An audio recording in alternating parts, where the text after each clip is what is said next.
The millionaire elderly couple's caretaker tried to poison them, but the housekeeper's miracle saved their lives. The pills scattered across the marble floor like tiny white accusations, and Priya's trembling hand still held the medicine cup she'd knocked away just seconds before it reached Bernard's lips. What on earth? Bernard Fisher's weathered voice carried more confusion than anger, as he stared at his housekeeper, whose dark eyes were wide with terror and certainty. His wife Yvonne sat frozen in her wheelchair beside him, her delicate fingers clutching the blanket across her lap. The afternoon sun streaming through the floor-to-ceiling windows of their Pacific Heights mansion seemed to spotlight the moment, casting long shadows across the Persian rug where the pills now lay scattered like evidence at a crime scene. "Mr. Fisher, Mrs. Fisher," Priya whispered, her Indian accent thickening with emotion. "Please, you must listen. Those pills, they are not your medicine." Their caretaker, Vanessa Chen, stood motionless near the mahogany sidebar, her perfectly manicured hand still extended where the cup had been.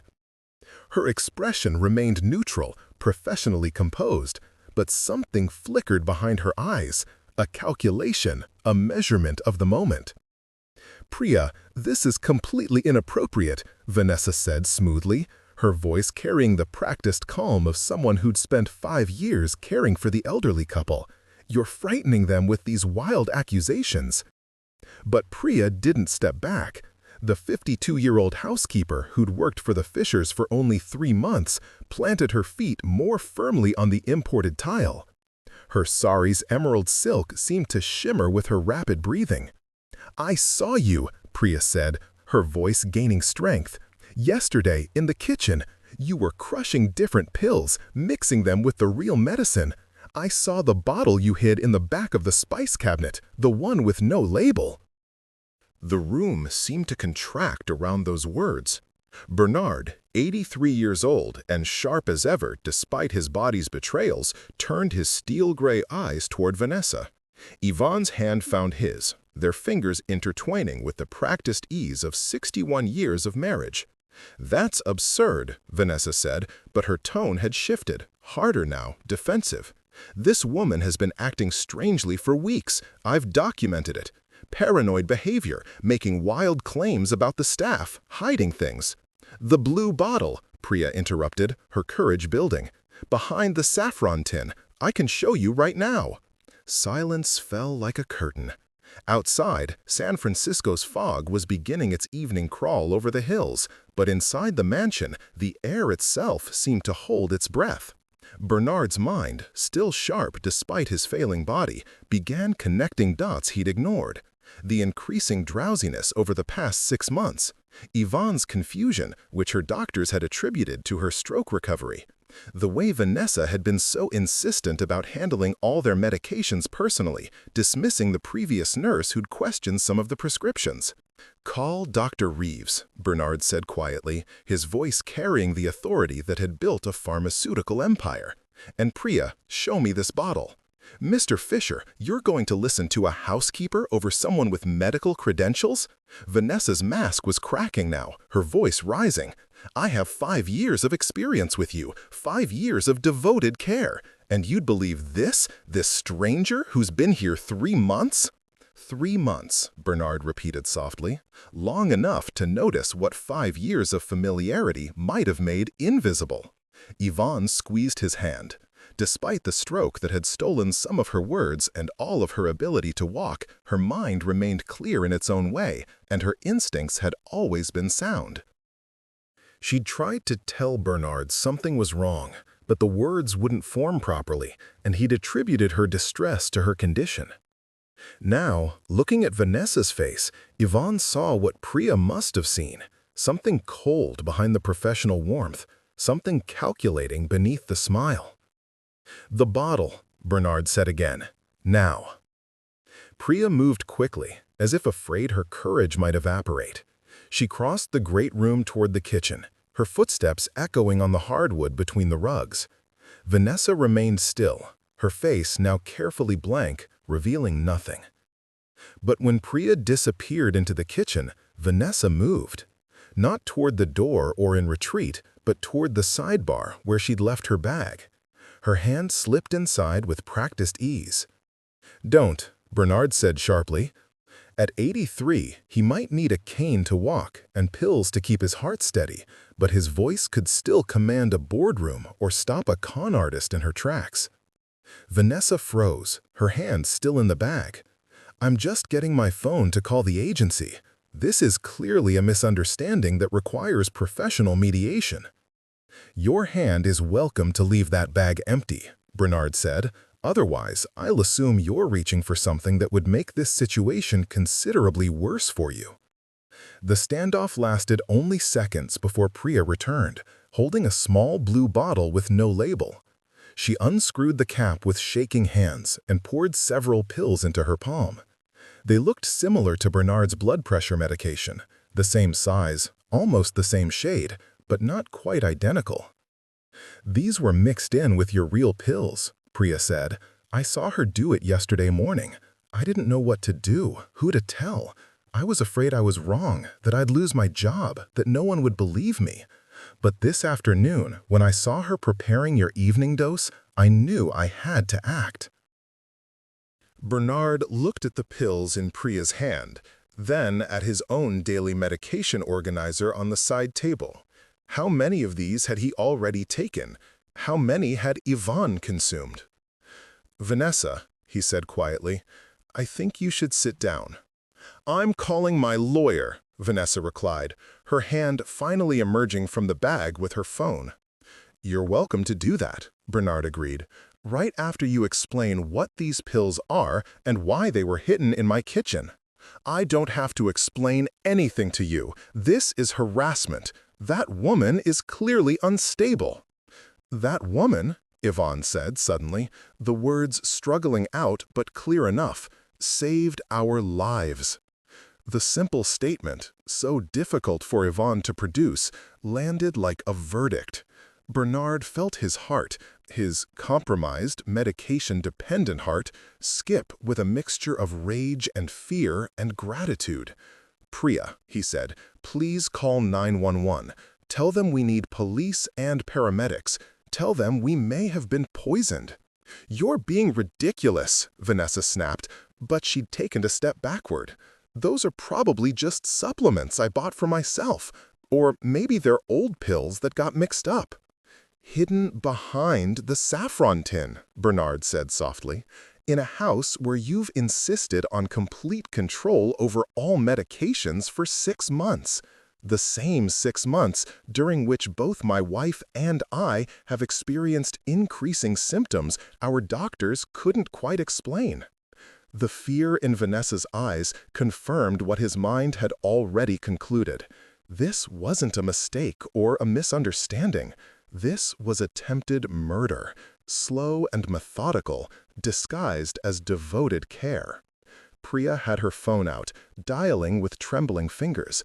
Vanessa looked at the door, clearly calculating her chances, but Bernard had positioned his wheelchair to block the most direct route, and Yvonne's presence sealed the other path. "Don't run," Bernard said. "It will only make this worse." "Worse," Vanessa laughed, a brittle sound that contained no humor. Worse than what? Being accused of attempted murder by a paranoid housekeeper and 2 senile old people? "We're not senile," Bernard said quietly, "though I imagine that's what you were working toward, wasn't it? Make us confused enough, sick enough, dependent enough, and then what? Change the will? Gain power of attorney? Or simply wait for the inevitable and claim your inheritance as the devoted caretaker mentioned in our grateful testament?" The accuracy of his words showed on Vanessa's face. Whatever she'd been planning, Bernard had struck close to the truth. "You don't understand," Vanessa said, and for the first time, her composure truly cracked. "Do you know what it's like? Caring for people who have everything while you have nothing. Wiping drool and changing sheets and smiling while they talk about their third home and their charity galas. You're going to die anyway, both of you. Your children don't visit. Your grandchildren only call when they need money. I've been here day after day, night after night. I earned this. The admission hung in the air, more damning than any evidence. Earned, Bernard repeated softly, by trying to kill us? I was helping you, Vanessa said, her voice rising. A peaceful decline, no pain, no prolonged suffering. Better than rotting away in this mausoleum with only paid strangers for company. We are not rotting, Yvonne said, each word a victory over her damaged speech. We are living. The sirens were already audible in the distance, growing closer. Priya stood by the window, her phone still in her hand, her face a mixture of vindication and horror. She'd been right, but being right meant confronting the terrible truth of what had almost happened. Vanessa seemed to deflate, her shoulders sagging as she realized her situation. My lawyer will argue incompetence. Old people get confused about medications all the time. You'll say I was trying to help, that the pills were supplements, that this is all a misunderstanding. Your lawyer, Bernard interrupted, will have a difficult time explaining why you hid unlabeled pills and mixed them with our prescribed medications without our knowledge or consent, and why you just admitted to, and I quote, helping us toward a peaceful decline. Only then did Vanessa seem to realize what she'd said and who had heard it. Priya, still by the window, had her phone's voice recorder visible on the screen. The entire conversation had been captured. "You're welcome to remain silent now," Bernard said, "though I suspect the damage is done." The paramedics arrived first, followed closely by the police. The mansion, usually so quiet with just the four of them, suddenly filled with voices and movement and the crackling of radios. Priya explained everything to the officers while simultaneously trying to stay small and unnoticed, still not quite believing her own bravery. Bernard and Yvonne were examined by the paramedics, their vital signs checked, their recent symptoms discussed. The pills from the blue bottle were collected as evidence. The medications from Bernard's organizer were also bagged for testing. Vanessa was read her rights, her wrists cuffed with professional efficiency while she alternated between silence and demands for her lawyer. As they led her past Bernard's wheelchair, she stopped. "I took care of you," she said quietly. "For 5 years, I took care of you." "You did," Bernard acknowledged, "and then you decided we were worth more dead than alive. That's where care ended and greed began." She had nothing to say to that. The officers guided her out, and Bernard watched her go, feeling older than his 83 years. How had he missed it? How had someone he'd trusted with his and Yvonne's most vulnerable moments turned into their would-be killer? "Mr. Fisher," Priya's soft voice drew his attention. She stood at a respectful distance, her hands clasped in front of her, her eyes downcast. "I am so sorry I did not speak sooner. I was afraid, and my fear nearly cost you everything." Bernard reached out his hand, and after a moment's hesitation, Priya took it. Her fingers were warm and still trembling slightly. "You spoke when it mattered," he said. "You saved our lives. Fear is understandable. Courage is rare. You showed both." Tears welled in Priya's eyes. "I only did what was right." "Most people don't," Bernard said, "even when they know what right is. You're not most people." The investigation that followed was thorough and disturbing. The pills in the blue bottle were identified as a cocktail of medications that, when combined with Bernard and Yvonne's prescribed drugs, would have caused progressive organ failure, particularly affecting the liver and kidneys. The deterioration would have appeared natural, especially in elderly patients with existing health conditions. Analysis of Bernard and Yvonne's recent blood work, compared with samples taken the day of Vanessa's arrest, showed elevated levels of toxins consistent with chronic poisoning. Their symptoms over the past 6 months, the increasing fatigue, confusion, digestive issues, and general decline, were all consistent with slow poisoning. Another few months, Dr. Reeves told Bernard privately, and the damage might have been irreversible. Your kidneys were already showing signs of significant stress. Your wife's liver enzymes were dangerously elevated. If Priya hadn't intervened when she did, he didn't need to finish the sentence. Bernard understood. They'd been on borrowed time, counting down to deaths that would have been attributed to natural causes, age, and the inevitable decline of the body. Vanessa's apartment, searched with a warrant, yielded more evidence. A laptop with searches for undetectable poisons, natural-looking death in elderly, and inheritance laws, California. A draft will, forged with Bernard's signature, that left the bulk of the Fisher estate to Vanessa Chen in gratitude for years of devoted service. Financial records showing significant gambling debts and a pending eviction notice from her previous apartment before she'd moved into the Fisher Mansion's staff quarters. The prosecution built their case meticulously. Vanessa Chen had been planning this for at least 18 months, gradually increasing the dosage as Bernard and Yvonne's natural decline made their symptoms less suspicious. She'd isolated them from their previous medical team, suggesting new doctors who were less familiar with their baseline health. She encouraged their children to visit less, framing it as concern for the elderly couple's need for rest and routine.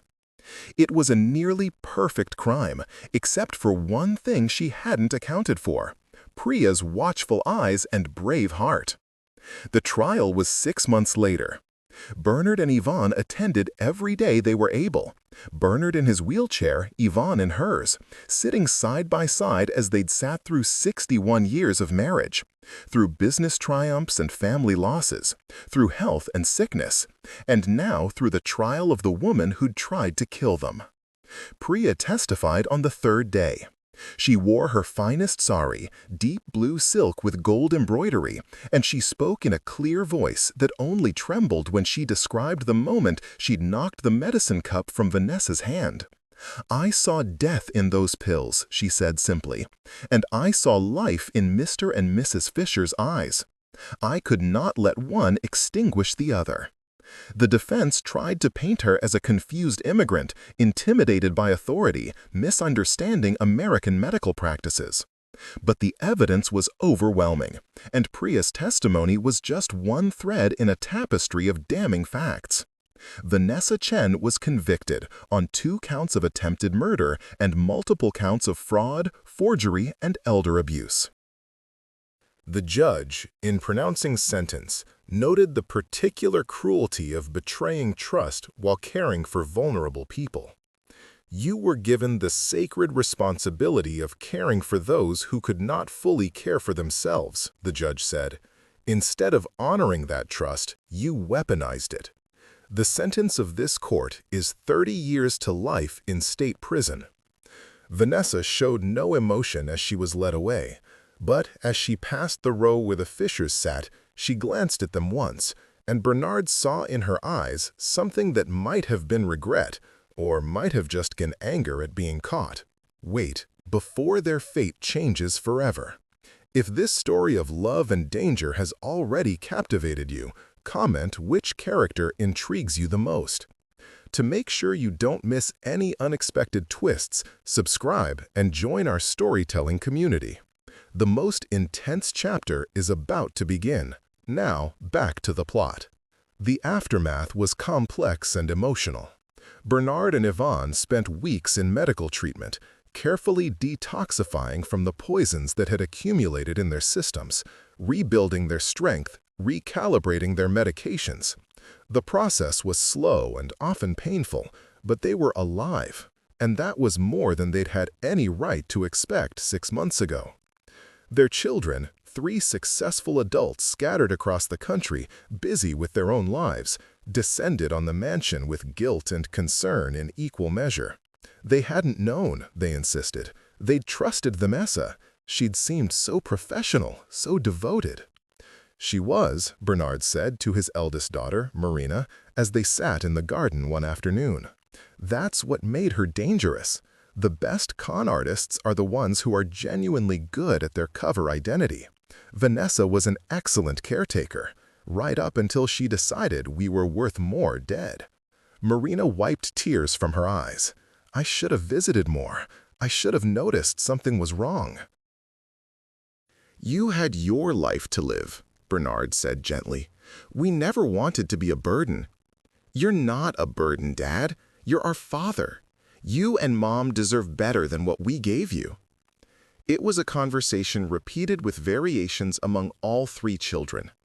Guilt was a powerful motivator, and suddenly the mansion that had been so quiet was filled with grandchildren and great-grandchildren, with Sunday dinners and impromptu visits, with family chaos and laughter. Yvonne, regaining strength every day, bloomed in the attention. Her speech therapy accelerated with motivation. Her physical therapy showed improvement with family members cheering her progress. Bernard watched his wife come back to life and felt a gratitude so profound it sometimes brought him to tears. But the person he was most grateful to was the one who seemed most determined to fade into the background. Priya had been offered a substantial reward by the Fisher family, enough money to change her life, to bring her extended family over from India, to never have to work again. She'd refused. I did not save you for money, she told Bernard. I saved you because it was right. Money for doing right thing makes it transaction, not morality. You're a stubborn woman, Bernard said with affection. I am woman who knows difference between job and duty, Priya replied. Job is what you pay for. Duty is what you owe to human dignity. So, instead of the reward, Bernard and Yvonne did something else. They established the Priya Sharma Foundation for Elder Care Protection, funded with $5 million from their estate. The foundation's mission was to train caregivers in ethical practices, provide oversight for in-home care situations, and offer protection for whistleblowers who reported abuse or exploitation of elderly patients.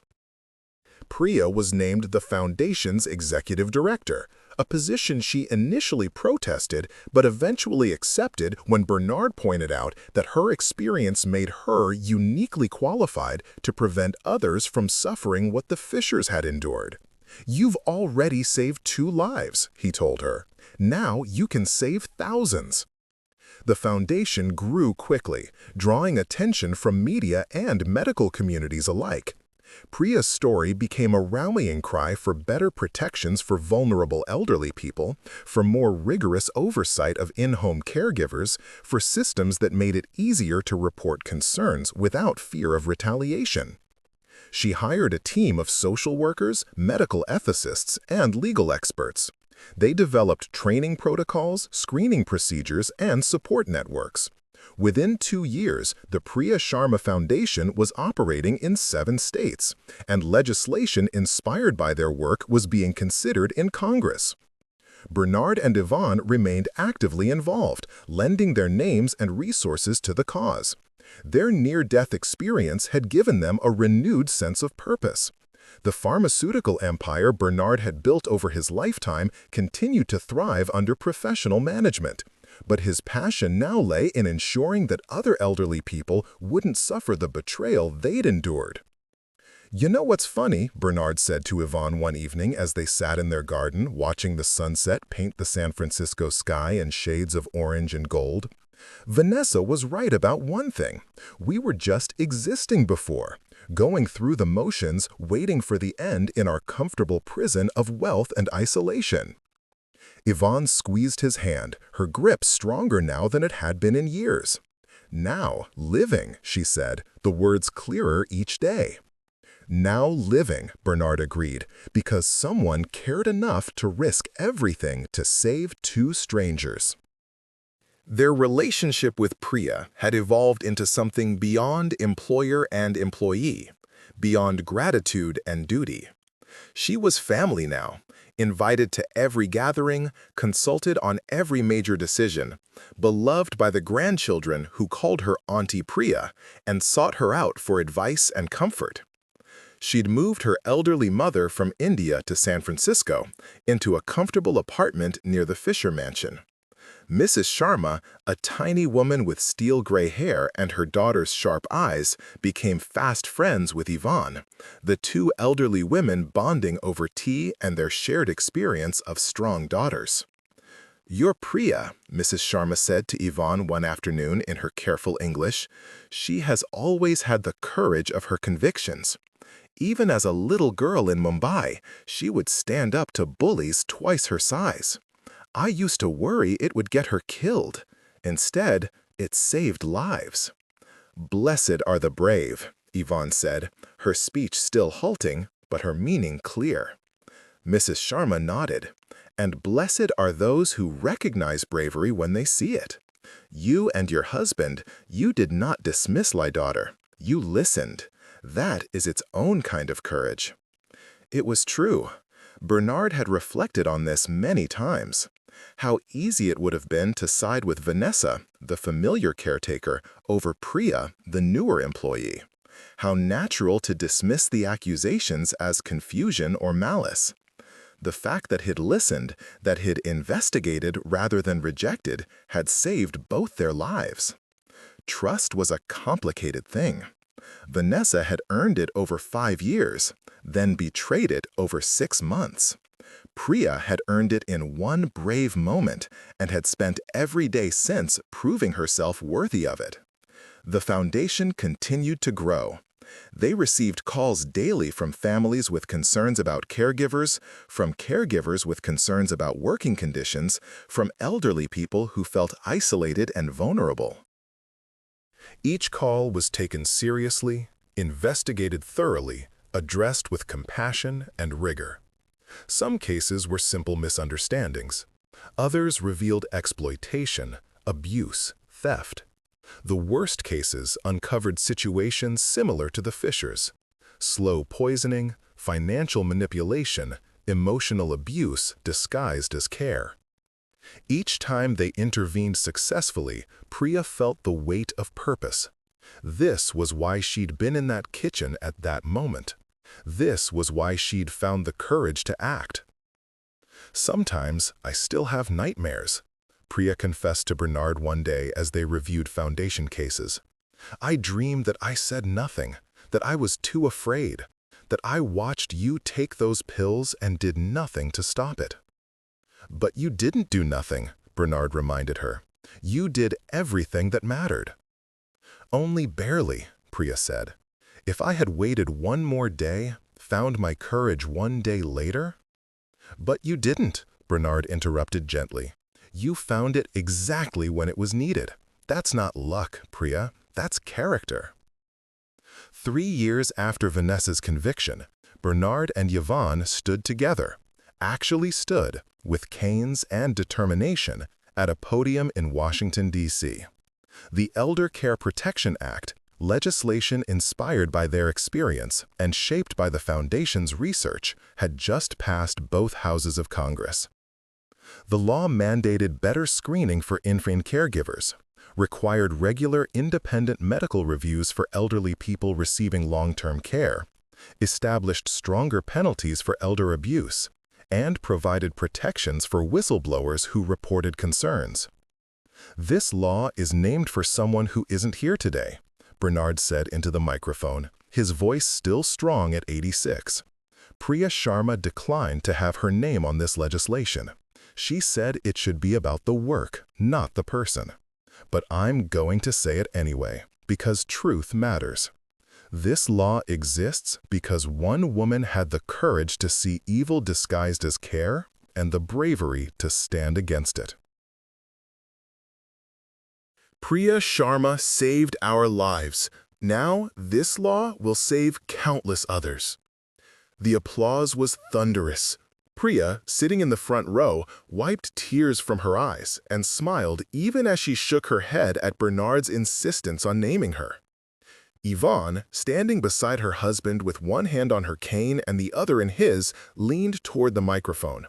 Her speech was slow but clear, every word a victory over the stroke that had tried to steal her voice. "We were meant to die," she said. Quietly, peacefully, conveniently. Our death would have been blamed on age and illness. No one would have questioned. No one would have known. But someone cared enough to look closer. Someone valued our lives even when we had begun to devalue them ourselves. That is the miracle we celebrate today. Not just survival, but the reminder that every life has value, every elder has dignity, and every person deserves protection from those who would exploit vulnerability. The standing ovation lasted for several minutes. Bernard and Yvonne stood together, hands clasped, two elderly people who'd been given a second chance at life and had chosen to use it in service of others. That evening, back at the mansion, the family gathered for dinner. All three of Bernard and Yvonne's children, their spouses, 7 grandchildren, and 4 great-grandchildren filled the formal dining room with noise and laughter. Priya sat at the table too, her mother beside her, both of them honored guests in a home that had become their own. "A toast," Marina proposed, raising her glass, "to Priya, who saw what we all missed and had the courage to act." "To Priya," the family echoed, glasses raised. Priya blushed and shook her head. "Please, this is too much." "It's not enough," Bernard's son Thomas interrupted. "You gave us our parents back. You gave my kids their grandparents. You gave us time we wouldn't have had. There's no toast that's too much." "To second chances," Bernard added, raising his own glass. "And to the people brave enough to give them to us." "To second chances," everyone repeated. They drank, and then the room erupted into conversation again. Children laughing, adults debating, life filling every corner of the mansion that had once been so quiet, so isolated, so close to becoming a tomb. Bernard looked around the table at his family, at Priya and her mother, at the life that filled his home, and felt overwhelmed with gratitude. They'd been so close to losing everything, not just their lives, but the chance to know their great-grandchildren, to see their children mature, to make a difference in the world beyond their business empire. "What are you thinking?" Yvonne asked quietly, her hand finding his under the table. "That Vanessa was wrong," Bernard replied. "She thought we were just waiting to die, that our lives had no more value. But she gave us the gift she never intended. She reminded us that life is precious precisely because it can be taken away. We're not waiting anymore, we're living." Yvonne smiled, that beautiful smile that had first captured his heart 64 years ago. "Living," she agreed, finally. The foundation continued its work, expanding into international markets, partnering with elder care organizations worldwide. Priya became a sought-after speaker on elder abuse prevention, her story resonating with audiences who recognized the quiet vulnerability of aging parents and grandparents. She told Bernard's and Yvonne's story with their permission, never shying away from the difficult truth. That evil could wear a caring face, that betrayal could masquerade as devotion, and that vigilance was the price of safety. But she also told the other truth, that one person's courage could change everything, that speaking up mattered, that doing the right thing, even when it was frightening, even when it risked everything, was always worth it.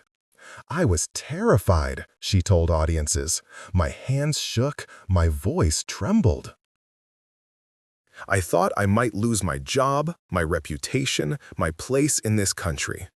But I looked at Mr. and Mrs. Fisher, and I saw human beings who deserved to live, and I knew that my fear was less important than their lives." It was a message that resonated. Tips to the Foundation's hotline increased. More caregivers came forward with concerns. More families began asking questions, looking closer, paying attention. The culture was shifting, slowly but surely. Elder care was no longer invisible work, taken for granted and under-supervised. It was recognized as the critical, trust-based service it truly was, requiring oversight, support, and appreciation. 5 years after Vanessa's conviction, Bernard and Yvonne attended her parole hearing. She'd been a model prisoner, the warden reported. She'd completed her nursing degree, properly this time, without the shortcuts and lies that had characterized her original credentials. She'd worked in the prison infirmary, caring for elderly inmates with genuine skill and apparent compassion. "I was wrong," Vanessa said when given the chance to speak. She looked at Bernard and Yvonne, her eyes clear and direct. "I was angry and desperate and greedy, and I convinced myself that your lives mattered less than my needs. I dehumanized you so I could justify what I was doing.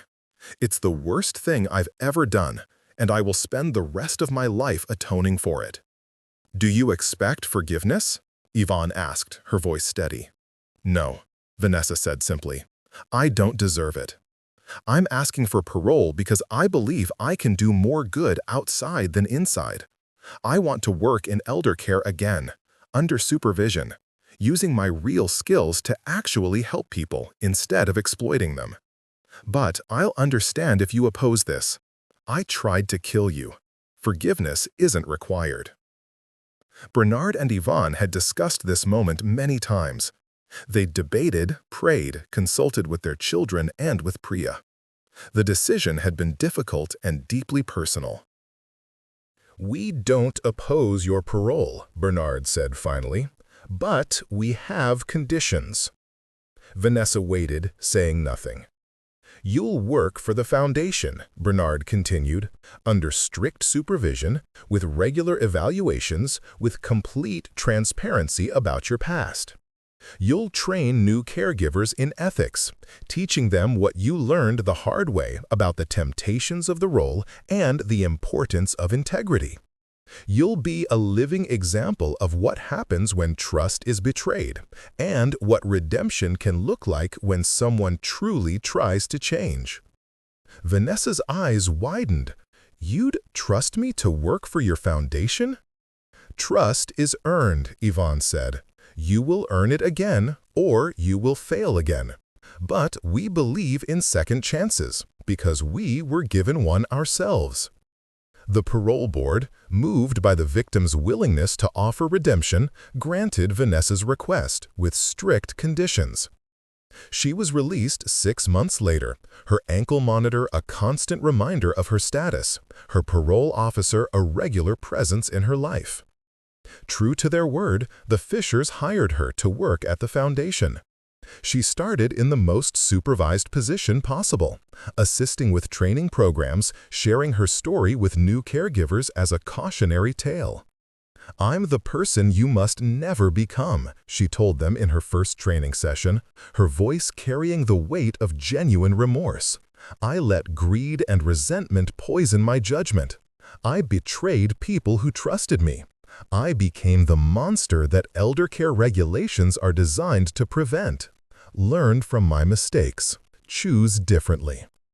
It was uncomfortable at first, having Vanessa in the foundation's offices, knowing what she'd done. Priya admitted to Bernard that seeing her made her heart race, made her palms sweat with remembered fear. "You don't have to work with her," Bernard assured Priya. "We can arrange it so your paths never cross." But Priya, in her characteristic way, chose the harder path. "No," she said, "I will face her." She is part of this story too, and if she is truly changed, if she can help prevent others from making her mistakes, then her redemption serves our mission. So, Priya and Vanessa worked in the same building, their relationship professional and distant but functional. Vanessa never tried to apologize directly. She seemed to understand that some betrayals were too deep for simple apologies. Instead, she let her work speak for itself. She was meticulous in her training sessions, unflinching in sharing her failures, passionate about ethics and oversight. She volunteered for the hardest cases, the investigations that required someone who could spot the signs of exploitation, because she'd once been the exploiter. She's good at this, the foundation's training director told Priya after 6 months. The caregivers respond to her honesty. Hearing from someone who fell and is trying to climb back up, it means something. Priya nodded, watching through the window as Vanessa led a session on recognizing boundary violations in care situations. Redemption is not erasure, she said quietly. Her past is still her past, but perhaps her future can be different. Bernard and Yvonne, now in their late 80s, had stepped back from active management of the foundation. Their health, while better than it had been during the poisoning, was still fragile. But they attended key events, lent their voices to important initiatives, and continued to be the foundation's most powerful advocates. On their 68th wedding anniversary, the family gathered at the mansion again. It had become tradition. These gatherings that once would have been too much effort, too much chaos, too much disruption to their quiet routine. "Best decision I ever made," Bernard said during the toast, looking at Yvonne. "Marrying this woman 68 years ago." "Second best," Yvonne corrected with a smile. "First best was listening to Priya." Laughter rippled through the room. It was a family joke now, the way Yvonne insisted on proper prioritization of life-saving decisions. "You're right," Bernard agreed. "First best was listening to Priya. Second best was marrying you. Third best was starting the foundation. And fourth best was believing that even people who do terrible things can sometimes find their way back to good." He was looking toward the corner of the room where Vanessa stood, having been invited to the celebration as a member of the foundation's staff. She didn't presume to be family, stayed at the edges, but her presence was acknowledged, her path toward redemption recognized. She raised her glass slightly in acknowledgement, then slipped out onto the terrace, understanding the limits of her welcome. Priya found her there 20 minutes later, looking out at the San Francisco lights. "You don't have to hide on the terrace," Priya said. "I'm not hiding," Vanessa replied. "I'm giving them space to celebrate without the ghost of what I did haunting the room." "You are not a ghost," Priya said. "You are a person who did terrible things and is trying to do better. That is different." Vanessa turned to look at her. This woman who'd stopped her hand, exposed her crime, saved the lives she'd tried to take. "Do you think redemption is real?" she asked. "Or am I just performing penance until I die?" Priya considered the question carefully. "I think redemption is a direction, not a destination. You walk toward it every day. Some days you walk well, some days you stumble, but the walking matters." "That's very kind of you to say to someone who tried to murder the people you love." "It is not kind," Priya corrected. "It is true. I do not say it to make you feel better. I say it because I have seen you work for 5 years now. I have watched you teach ethics to caregivers who need to hear from someone who failed. You have helped people. That does not erase what you did, but it matters for what you do." Vanessa nodded slowly. "Thank you for not making it easy, for seeing me clearly, both what I did and what I'm trying to become." "That is what witnesses do," Priya said. "We see, we testify, we remember. But we also recognize change when it happens, even in people we have every reason to never trust again." They stood together in comfortable silence, two women whose lives had intersected in violence and were now connected through the strange alchemy of justice and mercy. Inside, the party continued. Bernard and Yvonne held court from their chairs, surrounded by children and grandchildren and great-grandchildren, telling stories and laughing at old jokes and making plans for the future. "Did you ever imagine," Yvonne asked Bernard quietly, "that attempted murder would lead to this?" "Never," Bernard admitted. "I thought we'd live out our years in quiet decline, make our donations, leave our money to charity, and be forgotten within a generation. And now we're part of something that will outlive us. The foundation, the law, the people we've trained and helped, that's a legacy worth more than money." "Because of Priya," Yvonne said. "Because of Priya," Bernard agreed. "And because we chose to listen when she spoke. and because we chose to turn our near death into someone else's chance at life. As the evening wound down, Priya helped Mrs. Sharma with her coat, preparing to take her mother home. Bernard stopped her at the door. "I've been thinking," he said, "about what happens after Yvonne and I are gone." "Please," Priya protested, "you are healthy now. You have years." "We're 88 and 87, Bernard interrupted gently. "We have time, yes, but we're not immortal. And we want to know the foundation will continue." "It will," Priya assured him. "We have built strong structures, good people.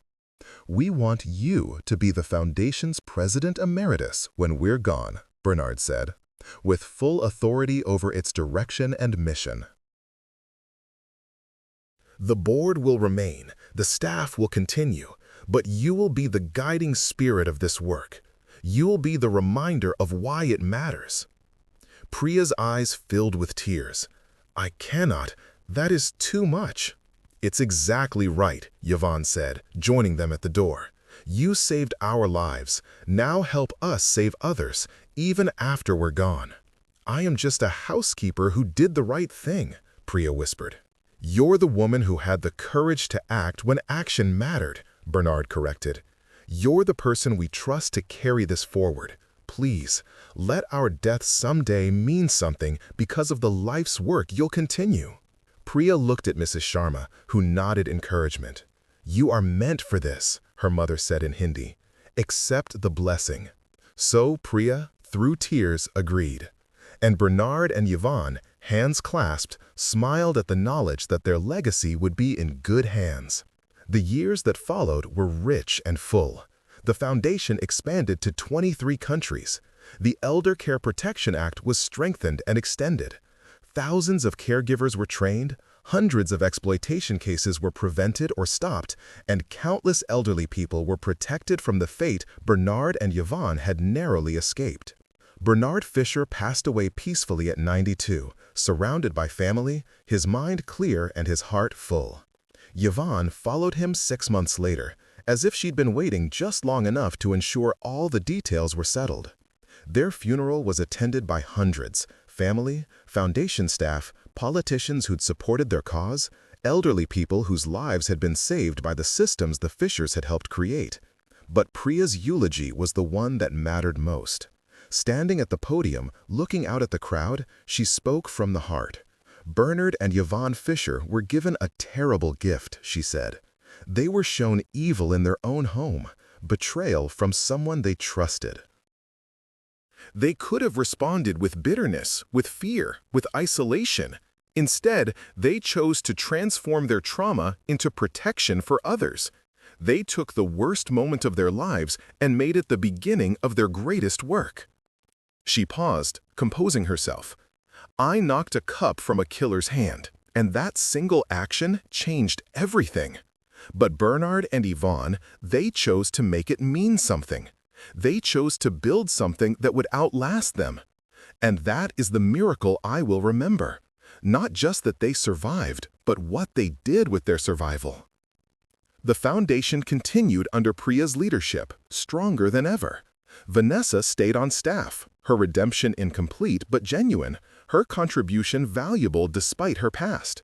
The work went on, protecting the vulnerable, supporting the caregivers, creating systems that made exploitation harder and whistleblowing safer. And in the foundation's headquarters, in the lobby where everyone entered, there was a plaque with a simple inscription. "In memory of Bernard and Yvonne Fisher, who turned their near death into countless chances at life. And in honor of Priya Sharma, who saw evil and chose courage. May we all be so brave when bravery is required." Below the plaque was a photo of the three of them, taken at the foundation's 5th anniversary. Bernard and Yvonne in their wheelchairs, Priya standing between them, all of them smiling. They looked like what they were: survivors, fighters, people who'd chosen life over death, courage over silence, justice over expedience. The photo became iconic in eldercare circles.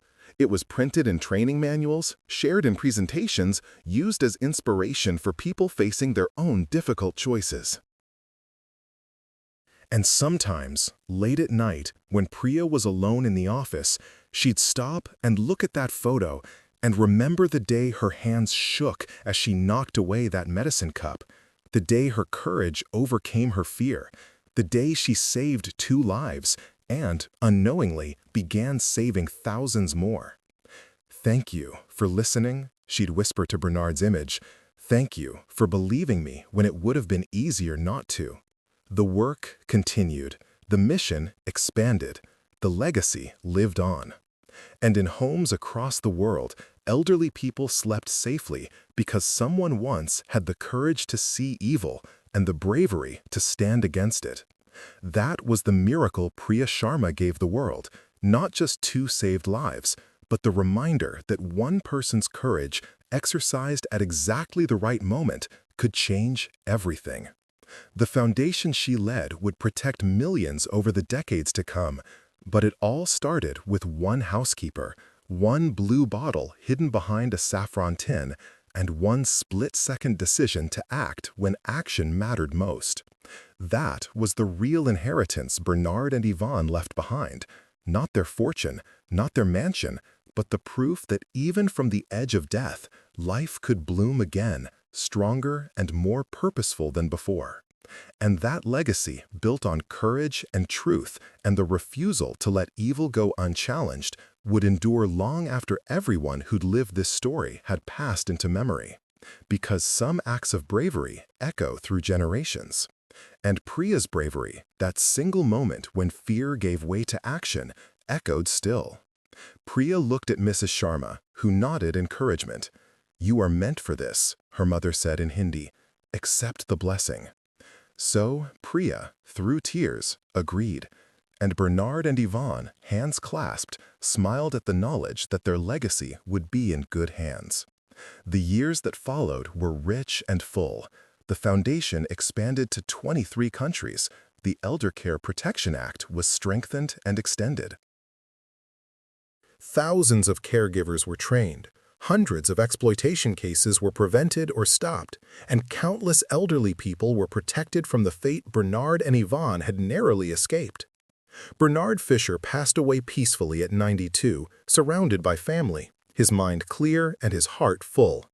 Yvonne followed him 6 months later, as if she'd been waiting just long enough to ensure all the details were settled.